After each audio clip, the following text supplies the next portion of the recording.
The ID badge wasn't heavy, just honest. 8 years of scuffed edges and fading ink, my name still half legible, dangling like a question mark from the lanyard. It sat on the conference table between me and a kid who hadn't even been hired when my son was born. They wanted me to hand it over with a smile. When I started at Elridge Systems, the office still had a fax machine. The break room fridge had a paper sign that said, "Stealing lunches is a federal crime" in Sharpie. We used to gather around for Bagel Fridays and bitch about upper management over burnt coffee and cream cheese from a tub. 8 years isn't forever, but in corporate time, it's a few lifetimes. I'd watched 3 rounds of layoffs, 2 reorgs, and the quiet exit of my last real mentor. I stayed. I made myself useful, adapted, ate the unpaid overtime like it was part of the benefits package, never raised my voice in meetings unless it was about a firewall misconfig or someone trying to run production code off a test instance. So when they called me into that room with the glass walls, HR rep, my manager Greg, and this fresh-out-of-college intern-looking guy named Logan, I already knew. I just didn't know they'd insult me on the way out. Greg leaned forward with that fake relaxed posture he used whenever he was about to screw someone over. "Jason, I want you to meet Logan," he said. "He's going to be shadowing you for a bit. You've got such a wealth of institutional knowledge, and we really want to make sure the team is set up for success when you transition." "Transition," I said flatly.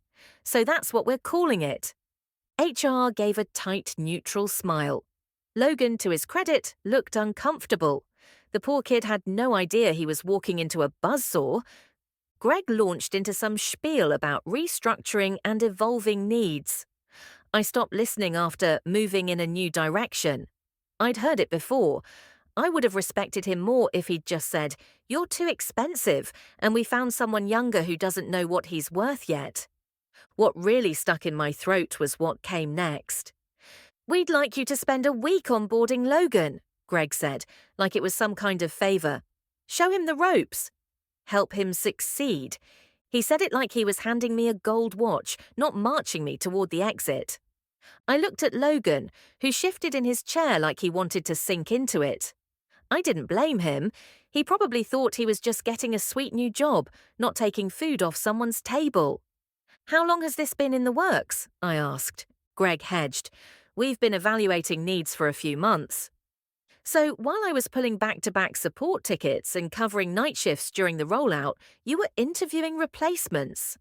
Neither of them had anything to say to that. I went home that night and sat in my driveway for 12 whole minutes before going inside. My wife, Sam, was putting our daughter down.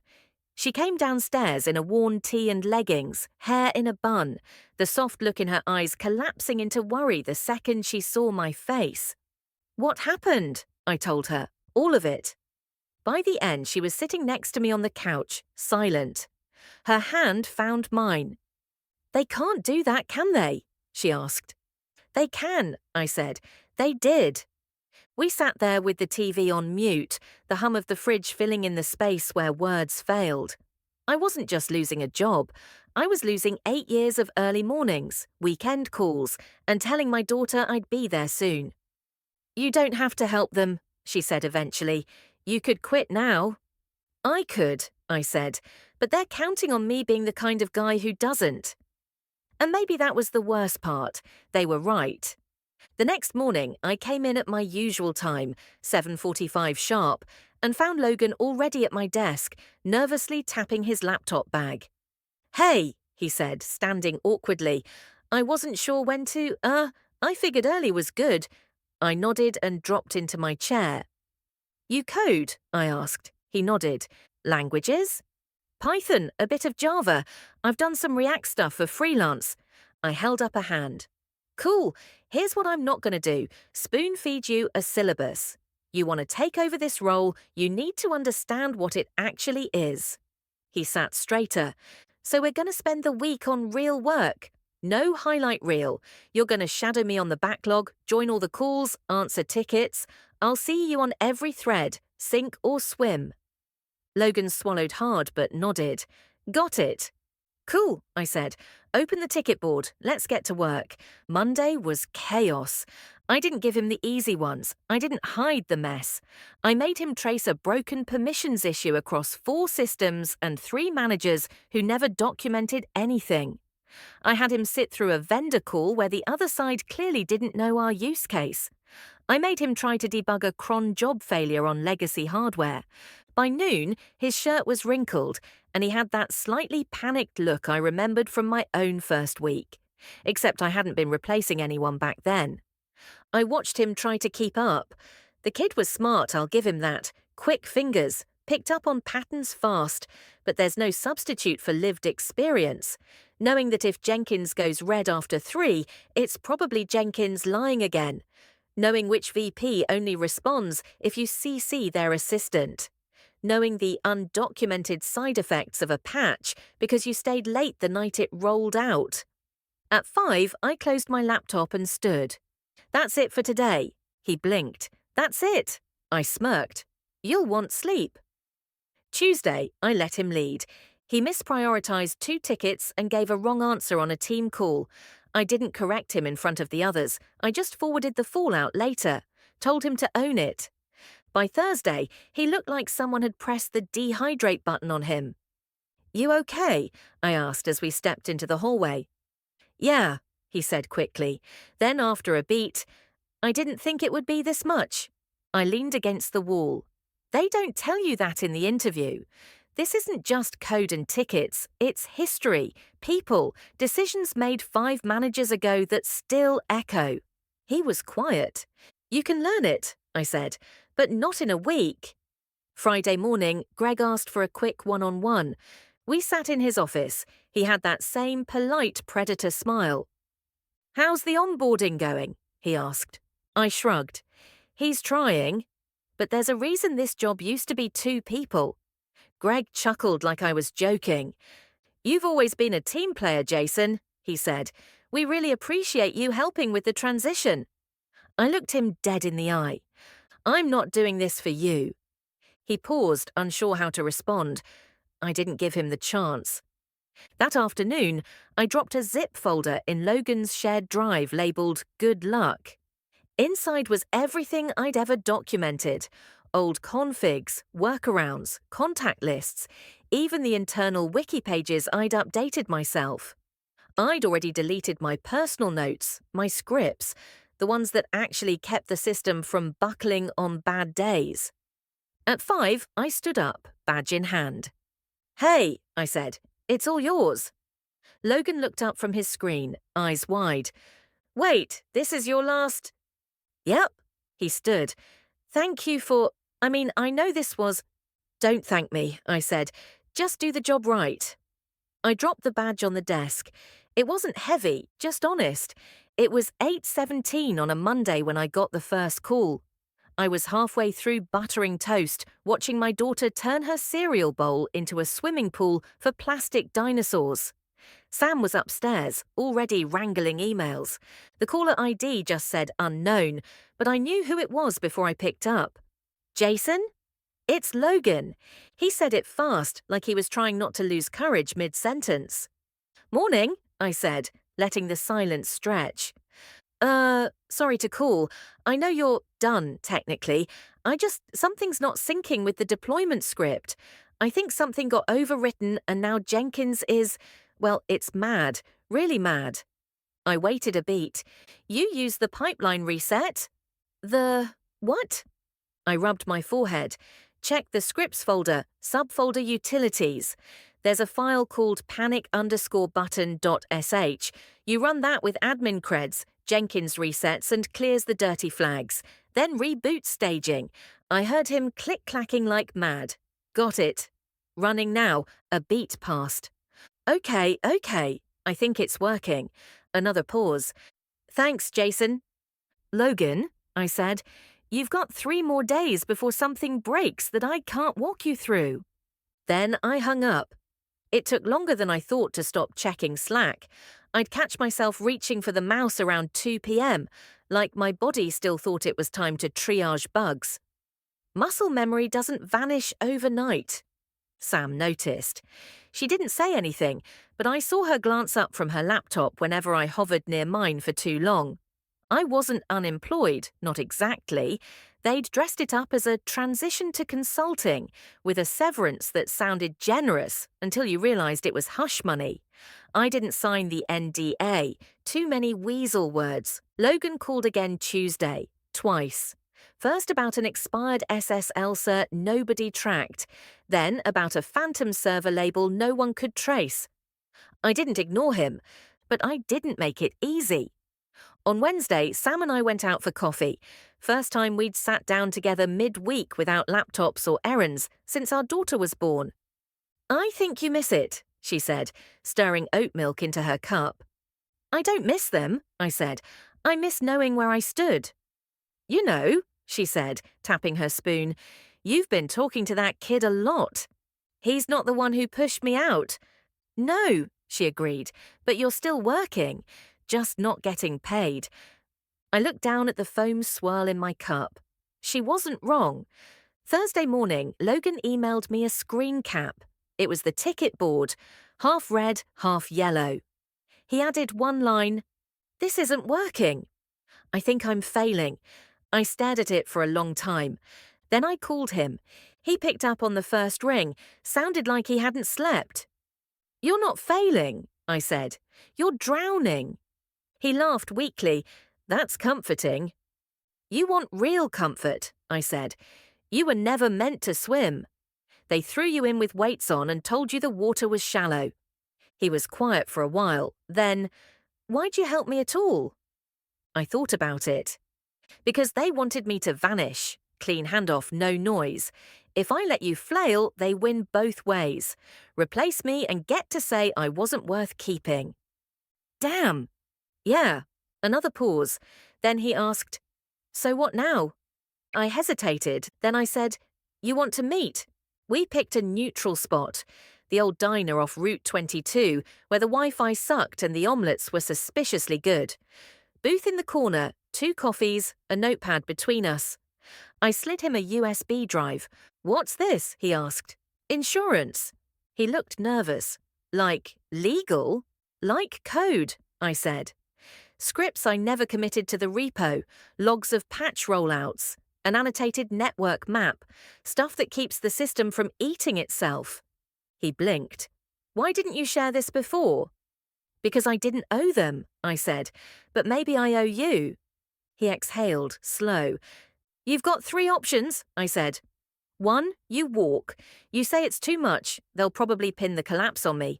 2, you grind through and let them ride you till you break. They'll replace you the same way. He nodded grimly. And 3, I sipped my coffee.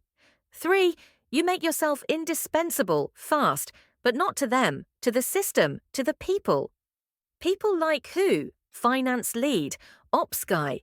Anyone who actually uses the tools, not the ones holding the budget scissors. Get them to depend on you, not the org chart. He sat back. "That's what you did, huh?" I smiled. "Survived 8 years, didn't I?" That night, I got a LinkedIn message.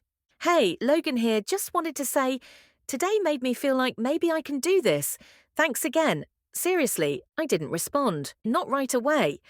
Friday came and went without a single call. I assumed that meant something exploded or he finally found his footing.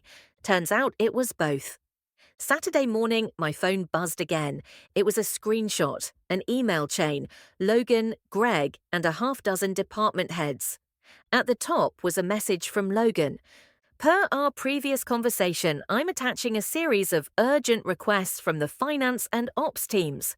They're requesting immediate support for tools that were never formally documented. Based on my review, I've attached Jason Corman's original architecture notes as a stopgap. Let me know if we'll be formalizing a consulting agreement to bring him back in a support role."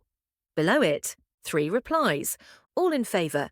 I didn't miss the job. I missed the control, the knowing, the being the guy people called when things got weird at 2 a.m., because I'd already seen that kind of weird 3 versions ago. Now I was back on the radar. Not because I begged, but because the system remembered me when it started choking. I didn't say yes right away. The email Logan sent, bold move, ballsy even, got CC'd to the whole chain of command.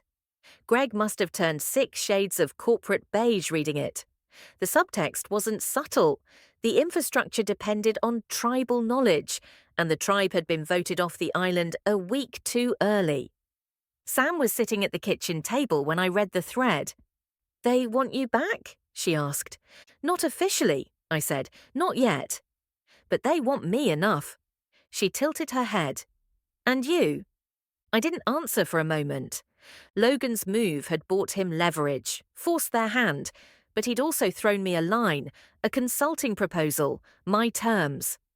"I don't think I want the job," I finally said, "but maybe I want to write the ending." Monday morning, I drafted a reply, kept it short. "Happy to assist as an external consultant. My rate is $175 per hour, minimum 10-hour weekly retainer, scope limited to transition support, no on-call. Let me know if procurement needs a formal SOW." Sam read it over my shoulder. "Is that a real number or just a go-to-hell rate?" "Bit of both," I said. Greg called me 30 minutes later. His tone was carefully upbeat, the kind that comes after an arse-chewing from higher up. "Jason, great to hear from you. Really appreciate your willingness to step in and help smooth things over. I didn't say anything. I think we can work with your terms. Might need to run procurement through a quick approval loop, but the directors are aligned. Really hoping to turn this into a positive outcome for everyone." He waited. I finally said, "You don't need to sell it. Just send the paperwork." He cleared his throat. Of course. I let the silence stretch until he got uncomfortable. Then I hung up. By Wednesday, I was officially back, remotely. As a consulting resource, no badge, no Slack login, just a private email and a shared drive. It felt strange at first. I wasn't part of the team anymore, but I was still the one holding the net. Logan would ping me with one-line questions, and I'd respond with 3-line answers that taught him how to answer for himself next time. I didn't clean up everything, just enough. The directors copied me directly more than they copied Greg. He must have hated that. I didn't care. Logan started sending me his own scripts to review. At first, they were clunky. Too many assumptions, not enough fallback logic. But he learned fast. He stopped asking for help after 3 weeks, stopped needing it after 6. Month 2, I got a thank you package in the mail. No logo, no HR branding, just a plain envelope with a small card inside. "Couldn't have done this without you. Hope I earn it the right way this time." Logan. Tucked inside was a USB drive. I plugged it in, curious. It was clean, his own notes, refactored scripts, a revised architecture doc with my name at the top, annotated with original source. He didn't try to take credit, he built on it.